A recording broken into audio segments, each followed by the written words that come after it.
Salut! Aujourd'hui on se retrouve pour un book haul du mois de juin. Il a été très massif.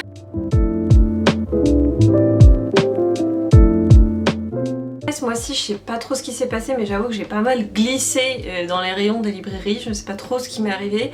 En tout cas tout ce que je sais c'est que je me suis remis au manga ces derniers temps, et du coup ça va être un book haul qui va être beaucoup plus concentré sur les mangas. J'espère quand même que ceux qui lisent de romans vont regarder, j'espère que ça va les intéresser. En tout cas il y a aussi un petit peu de romans, ne vous inquiétez pas.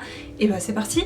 Alors il faut savoir que ce mois-ci je me suis lâchée complètement sur les shoujo, donc beaucoup les mangas de romance. J'ai acheté le tome 5 et 6 de Nina au Royaume des Étoiles parce que c'est une saga que j'avais commencé il y a longtemps, que j'avais beaucoup aimé, et donc là j'avais trouvé le tome 6 je crois, non le tome 6 d'occasion, donc du coup je me suis acheté le tome 5-9 et j'ai pu me mettre à jour du coup sur cette série. Le tome 7 je crois qu'il sort pas avant un petit moment il me semble.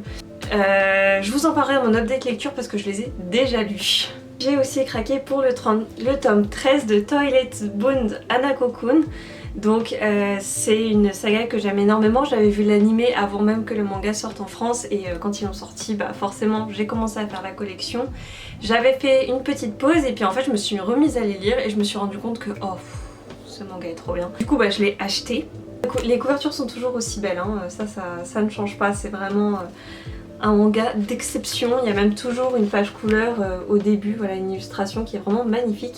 D'ailleurs j'ai cru voir que là début juillet ils vont sortir l'artbook. Alors moi je l'ai déjà acheté en japonais, mais ils vont l'éditer en France, et je suis très contente parce que les artbooks arrivent de plus en plus en France. C'est là que je sais pas ce qui s'est passé, j'ai complètement craqué mon slip. J'ai acheté le tome 1 à 5 de Mordu de toi, qui est du coup aux éditions Kana. Je crois qu'il est terminé en 6 tomes. Le dernier tome va sortir il me semble en août si je dis pas trop de bêtises. Voilà, en fait j'ai juste été extrêmement attirée par les dessins que j'ai trouvé très mignons, et ça me donnait beaucoup envie de me faire toute la série. Donc une après-midi je me suis posée et j'ai tout lu tout simplement. Pareil je vous redirai ça dans mon update lecture du mois de juin, mais bon voilà, j'essaie de vous montrer un petit peu toutes les couvertures. Elles sont vraiment très jolies. Je vais vous montrer les planches en essayant de pas mettre un gros spoil. En tout cas les dessins, moi je suis tombée vraiment amoureuse parce que ils sont très mignons, c'est très doux.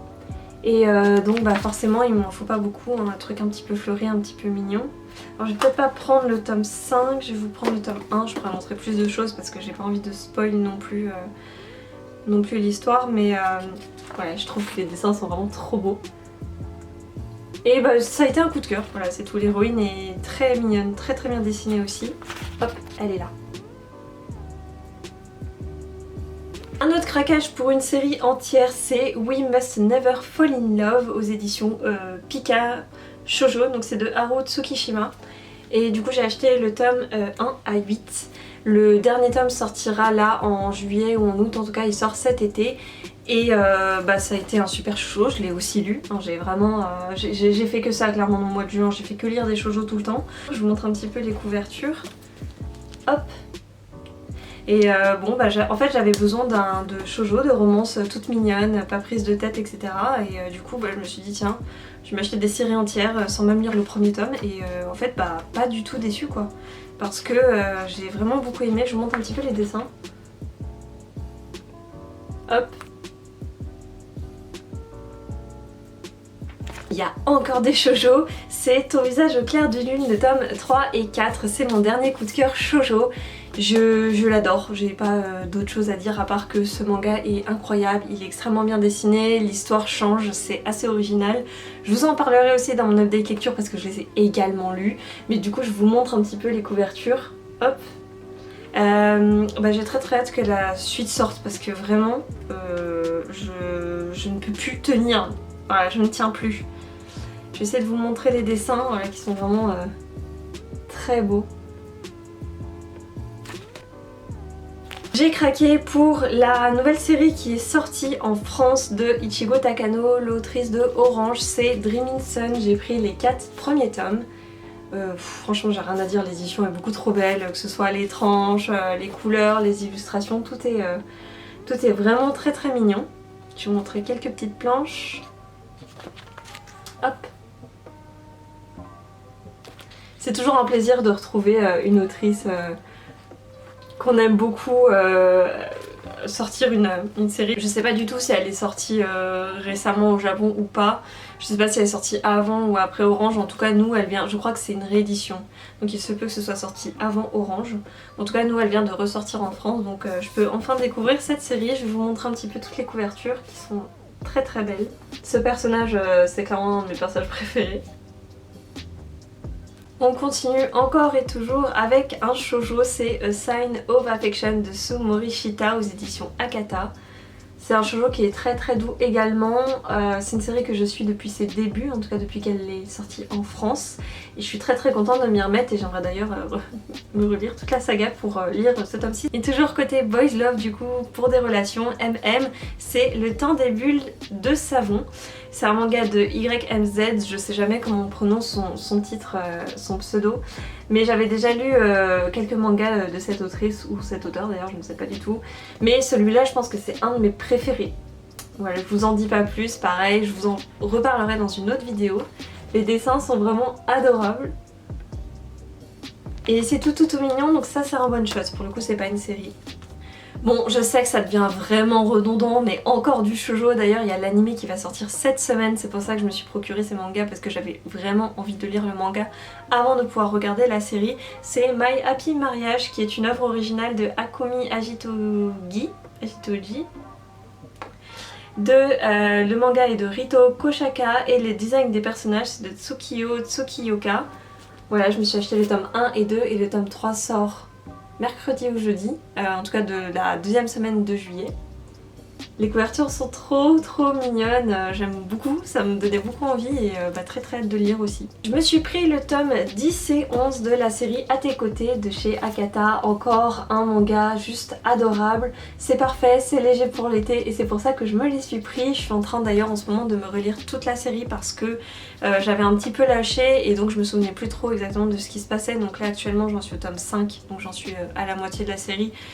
Du coup j'ai très hâte de les lire aussi, hein, voilà. Il n'y a que des bonnes séries qui sortent en ce moment. Nous avons eu Sakura Saka de Yosaki Saka, le tome 1 et 2, donc c'est de l'autrice de Blue Spring Ride et de Loved Beloved Be Left aux éditions Kana. Je pense qu'elle est très connue surtout pour Blue Spring Ride. Moi j'avais regardé l'animé, j'avais lu un petit peu les mangas et j'avais également lu Love Beloved Be Left.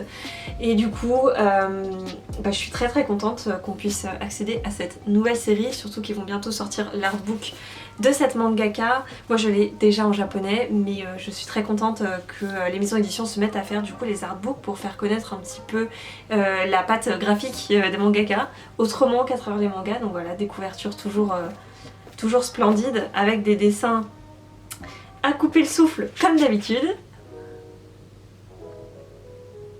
Moi j'adore, c'est tellement mignon, c'est tellement épuré, trop fan. Je les ai pas encore lus, mais ça ne saurait tarder. Petite pause dans les shoujo, j'ai acheté le tome 2 de Utsubora de Asumiko Nakamura aux éditions Akata, qui est un thriller en 2 volumes. Le tome 1 est juste derrière moi, alors je l'ai pas acheté ce mois-ci mais je vous le montre quand même. Voilà, donc j'ai les 2 tomes, j'attendais de m'acheter les 2 tomes pour pouvoir les lire d'un coup parce que c'est une duologie, ce serait dommage de ne pas les enchaîner.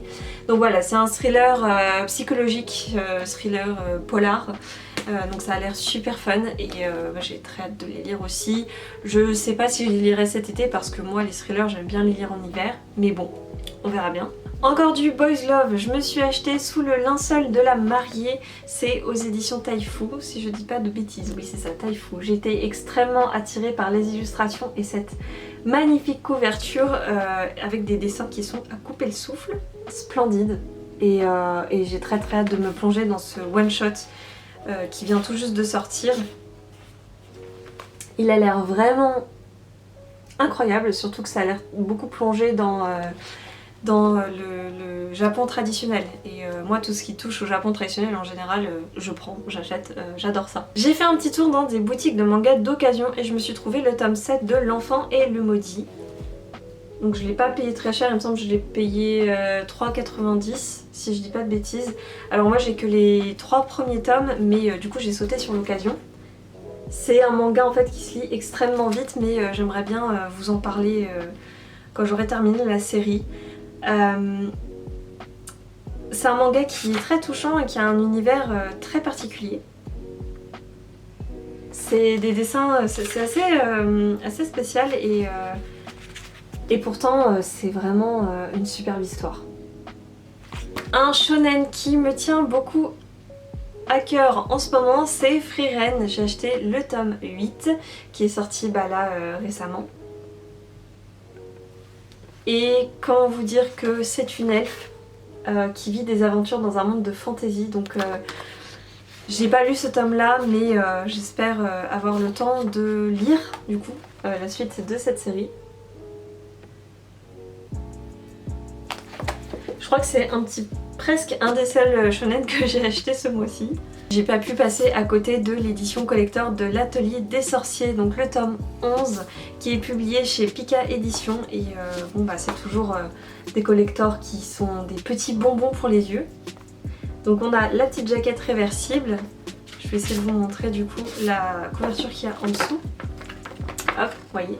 Donc ça c'est la couverture du tome non collector. Et avec cette édition limitée, on a eu un artwork book de l'Atelier des Sorciers et je dois dire qu'il y a eu un très très beau travail d'édition parce que il y a un effet un petit peu toile sur le carton et au niveau de la mise en page on a eu vraiment des très très belles choses, des très jolies illustrations. Je vais pas tout montrer parce que j'ai pas envie de montrer tout ça à ceux qui n'ont pas encore déballé leur collector parce que je sais qu'il y a des gens qui attendent de leur manga pour déballer leur collector, etc. Mais voilà quelques images. Donc étant très très fan des dessins de l'Atelier des Sorciers, j'étais obligée de craquer sur ce collector. Et vu que j'étais pas trop à jour dans la série, je me suis acheté le tome manquant du coup qui est le tome 10. Et c'est pareil, j'ai envie de tous me les relire en ce moment, j'ai envie de relire toutes mes sagas depuis le début et de tout reprendre et j'espère avoir le temps, même si j'ai beaucoup de mangas, on va essayer. C'est bon pour les petits formats de manga, maintenant je vais passer au grand format, là aussi il y a quand même pas mal d'achats et juste après je passerai au roman, c'est promis. Je me suis procuré Play It Cool Guy, le tome 1 et 2, surtout que le premier tome avait une offre de lancement à 9,99 €. Il faut savoir qu'ils sont à 11,95 neuf et du coup avec le prix de lancement ça me les a fait beaucoup moins cher. J'avais envie de lire des choses pas très prises de tête et ça va être un manga qui va être assez comique, qui va résumer des petites choses du quotidien où on se sent un petit peu bête, etc. Et surtout je trouve que le manga est pas extrêmement cher vu que c'est que des pages couleurs en fait. Je vais essayer de vous montrer quelques extraits. Alors j'ai commencé à lire, je l'ai pas encore fini ce tome là. Mais il va vraiment falloir que je termine et que je puisse enchaîner sur le tome 2 qui est un petit peu plus épais. Allez promis, cette fois c'est le dernier achat manga. J'ai pris aussi toute la collection de The Ice Guy and the Cool Girl, le tome 1 à 6 du coup. Voilà, c'est des grands formats, hein. Ils font la taille de roman clairement. Mais ils sont par contre très très fins et en fait au vu des couvertures qui sont vraiment toutes mignonnes. Ah oui, je suis faible et j'ai encore craqué, voilà. Surtout les dessins sont très choux et je vous en parlerai aussi dans mon update lecture du coup. C'est une série qui me tentait depuis très très longtemps en fait. Je la suis depuis sa sortie, j'avais envie de me la procurer, mais je lisais plus trop de mangas ces derniers temps, du coup je l'avais pas prise. Et là que je m'y suis remis un petit peu, j'ai craqué pour toute la série. Hop, et du coup le 6e tome qui est là, qui vient juste de sortir. On passe au roman, j'ai pas beaucoup de romans à vous montrer, j'en ai que 4. Ça va être extrêmement rapide. Et on avait le tant attendu Mystery of Sands Manor en édition grimoire chez Big Bang de la fameuse Margaret Rogerson, l'autrice de Vespertine, de... comment il s'appelle, Enchantement of Raven et de Sorcery of Sands. Et donc nous avons du coup, il me semble que c'est le préquel de Sorcery of Sands qui est Mystery of Sands Manor. C'est une édition qui est juste magnifique, j'ai rien à redire là-dessus. Big Bang ils font toujours des superbes éditions, surtout que là ils ont fait un espèce d'effet grimoire comme du coup pour le premier tome. J'avais pas, d'ailleurs je viens juste de remarquer qu'il y avait des illustrations à l'intérieur, mon dieu, je ne les avais pas vues, elles sont trop belles, je suis trop fan, waouh, ça vraiment j'adore, c'est magnifique. Et du coup sous le relier ça donne ça. Voilà, j'aime beaucoup ce qu'ils ont fait autour des livres de Margaret Rogerson parce que je trouve que ça fait un effet vieux livre sans être trop kitsch et ça c'est très très appréciable. Je parle beaucoup trop. On continue avec un achat poche, c'est la bibliothèque des rêves secrets de Michiko Aoyama. Voilà, donc il venait de sortir en poche, il me tentait déjà énormément en brochet. Du coup j'ai craqué et je l'ai acheté et je l'ai lu. Et je vous en reparlerai aussi dans mon update lecture, il va y avoir un énorme update lecture qui va bientôt arriver sur ma chaîne. Évidemment, vu que j'ai lu son livre précédent que je viens de vous montrer, je me suis acheté son nouveau livre qui est Un jeudi saveur chocolat, toujours du coup de Michiko Aoyama. Vous voyez, c'est d'après le best-seller et du coup bah, ça m'a énormément tenté. La couverture est très très mignonne et du coup cette fois je l'ai pris en brochet. Voilà. Comme il est beau, j'adore. Il est vraiment trop mignon. Voilà, très très hâte de le lire aussi. Il va pas être très long à lire, vous voyez à l'intérieur c'est très aéré. Ça y est, on arrive au bout de ce book haul. Je me suis acheté L'effet du phénix, le tome 1, Présage. Alors apparemment il était sorti il y a très longtemps sur internet. Moi j'étais pas du tout au courant, je l'avais pas lu et du coup là ils l'ont sorti en format papier. Donc je suis très heureuse, il me tentait depuis longtemps, j'avais attendu et je me suis dit non en fait j'ai envie de le lire. Bon, est-ce que je l'ai lu pour l'instant? Non, pas encore, mais j'aimerais beaucoup me lancer dedans très prochainement aussi. Je dis ça avec tous mes livres alors que je n'ai pas assez de temps pour lire tout ça, clairement. J'espère que j'ai vraiment rien oublié pour mes achats du mois de juin. En tout cas, ça a été extrêmement fourni. J'espère que cette vidéo vous aura plu. Et puis bah, je vous fais des gros bisous et puis je vous dis à bientôt. Bye bye!